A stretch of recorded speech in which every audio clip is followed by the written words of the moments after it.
ஓம் சாய்ராம்.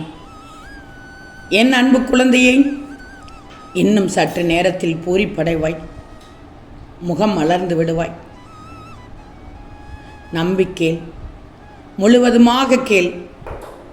உனக்கு புரியும் தங்கமே நான் சொல்வது என்னவென்று. வாழ்க்கையில் தனியாக நிற்கிற சூழ்நிலை ஏற்பட்டால் துணிந்து நில். பல பிரச்சனைகளை வர்றதை தடுப்பதே இதுதான்.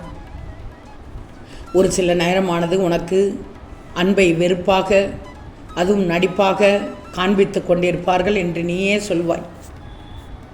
இனி உன் வாழ்க்கை சிறப்பாக இருக்கும். உனக்கு நல்ல நேரம் ஆரம்பித்து விட்டது. அதிர்ஷ்டசாலியாக இருந்தால் அது உன் கண்முன்னே நிகழும். நீ நினைத்ததை விட இரட்டிப்பாக கிடைக்கப் போகுது. உன் பிரார்த்தனை வீண் போகவில்லை. இதோ உனக்கான நேரம் வந்துவிட்டது. அதனால்தான் உனக்கு நான் சொன்னேன், இன்னும் சற்று நேரத்தில் பூரிப்படையப் போகிறாய், முகம் மலரப் போகிறாய் என்று. எல்லாம் ஒரு நாள் நிச்சயம் மாறும் என்று சொன்னேன் அல்லவா? அது இன்னும் சற்று நேரத்திற்குள் நடக்கப் போகுது. தங்கமே, நீ ஆரம்பித்த இடத்திலேயே வாழ்க்கை நிற்கக்கூடாது. ஒரு புதிய உதயமாகணுமே. கல்லை கூட உன் கண்ணீரால் கரைக்க வைக்க முடியும். ஆனால் என்ன ஆனால் என்று கேட்கிறாய? ஒரு புது வழி உதயமாக உள்ளது. இந்த நேரத்தில் எந்த பிரச்சனையும் வேண்டாம். நல்ல ஒரு வாய்ப்பை கிடைக்கப் போகிறது என்பதை சொல்வதை தக்க வச்சுக்கோ. உன் வாழ்க்கை சந்தோஷமாக அமைந்துவிடும். உனக்கென்னு ஒரு புதிய வாசல் திறக்கப் போகிறேன். உனது விருப்பம் நியாயமானதுதான். எதுவும் நடக்கப் போவதில்லை என்ற முடிவுக்கு வந்து விடாதே. நீ முடிவு என்று சொன்னதை தொடக்கமாக்குவேன்.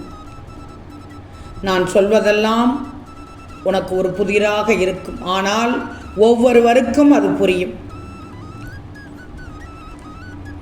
மாற்றவே முடியாதுன்றதை மாற்று. எந்த பிரச்சனையுமே வராது. உன் விதி மாறும் தருணத்தில் நிச்சயம் அனைத்தும் நல்ல விதமாக நடக்கும். நீ எதிர்நோக்கி காத்திருக்கும் அந்த நல்ல செய்தி வர வேண்டுமென்றால், உன்னை தேடி வர வேண்டுமென்றால், மனதார நேசித்த உறவோடு இன்பமயமான மன வாழ்க்கையை வாழ்ந்துவிடு.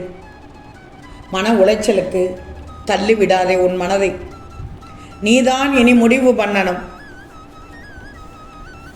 இதற்கெல்லாம் ஒரே வழி, சாயின் அறிவுரையை நீ கண்டிப்பாக கேட்டே ஆகணும். இந்த உலகத்தில் நீ வாழும் வாழ்க்கையில் எதற்காகவும் யாருக்காகவும் எந்த நேரத்திலும் நீ சோர்ந்து போய்விடாதே. உனக்காக முடிவு செய்யப்பட்ட ஒன்று உன் கற்பனைக்கு எட்டாத உயரத்தில் இருந்தாலும் கூட அது உனக்கு கிடைத்தே தீரும். இதுதான் நான் உனக்கு கொடுக்கும் வாக்குறுதி. உன் பிறப்பால் உனக்கு கிடைத்த வினையை நீ அகற்றிக்கோ. அதற்காகத்தான் உன்னை தேர்ந்தெடுத்தேன். நீ செய்த வினைகளின் பாரத்தை உன் தோளில் வைத்தேன். ஆனால் அதிலிருந்து விடுதலையும் நானே உனக்கு தருகிறேன். இன்று நீ உயிரோடு நிற்பதற்கு காரணம் என்ன தெரியுமா? என் பாதத்தை பற்றி கொண்டாய், பிடித்து கொண்டாய். நீ நன்றியை சொல்வதற்கு பதில் என்னை உன் ஞாபகத்தில் வச்சுக்கோ, நிலைநிறுத்த. அது போதும். இந்த சாய்க்கு அது போதும். நினைவில் கொள். உன்னுடைய பாதுகாவலன் தான் நான். இந்த பந்தம் ஒருபோதும் அறுக்கப்படவே படாது.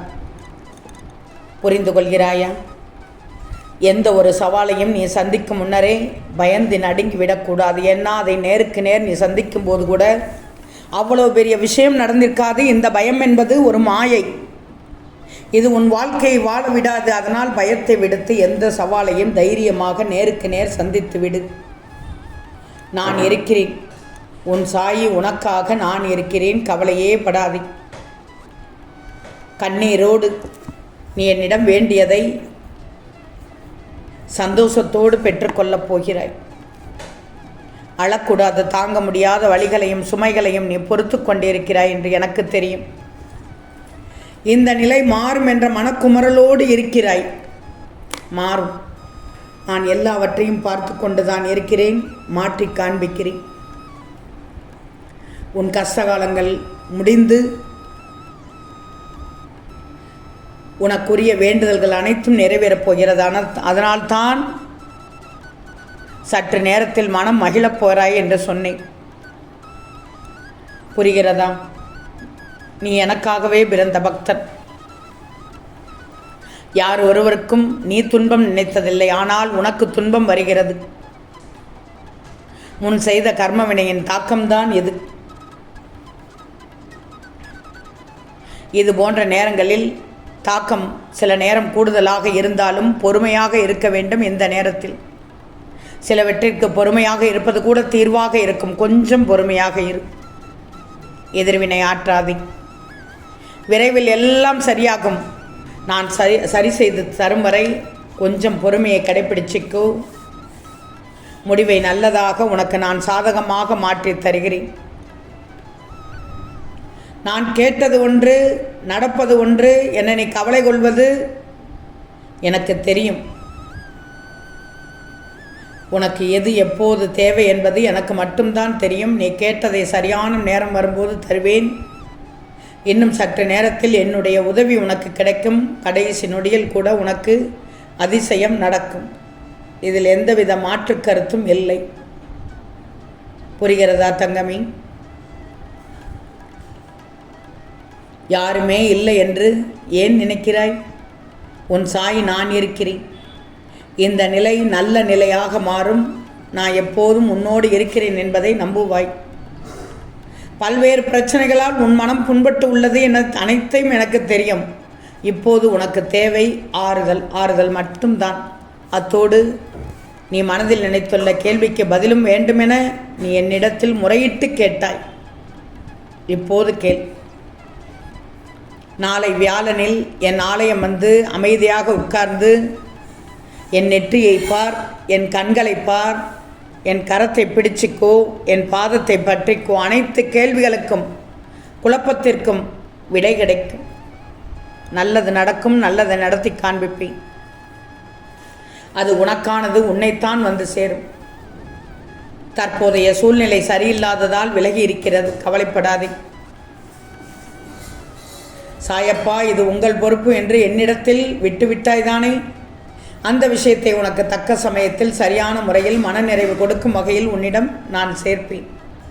அதுவரை நிம்மதியாக இரு. நீ எதை நினைத்து வருந்தி கொண்டு இருக்கிறாயோ அதை சரி செய்ய நிச்சயமாக ஒருவர் மூலம் அனுப்பி வைப்பேன். முக்கிய குறிப்போடு என்னை வந்து நிச்சயமாக நீ சந்திப்பாய். நீ தெளிவோடு உணர்ந்து கொள்வாய். எவரும் எனக்கு உதவ முன்வரவில்லை என்று நீ என்னிடம் புலம்பினாய் அல்லவா? நிச்சயம் அனைத்தும் வியக்கும் வண்ணம் உன் வாழ்க்கையில் நல்ல முன்னேற்றம் இருக்கும். கவலையை விட்டுவிட்டு நிம்மதியாக இரு. இன்னும் சற்று நேரத்தில் நீ பூரிப்படைவாய். ஆம் தங்கமே, நிச்சயம் நடக்கும். நல்லது நடக்கும். நல்லது மட்டுமே நடக்கும். அது நன்மையாகவே இருக்கும். ஓம் சாயிராம்.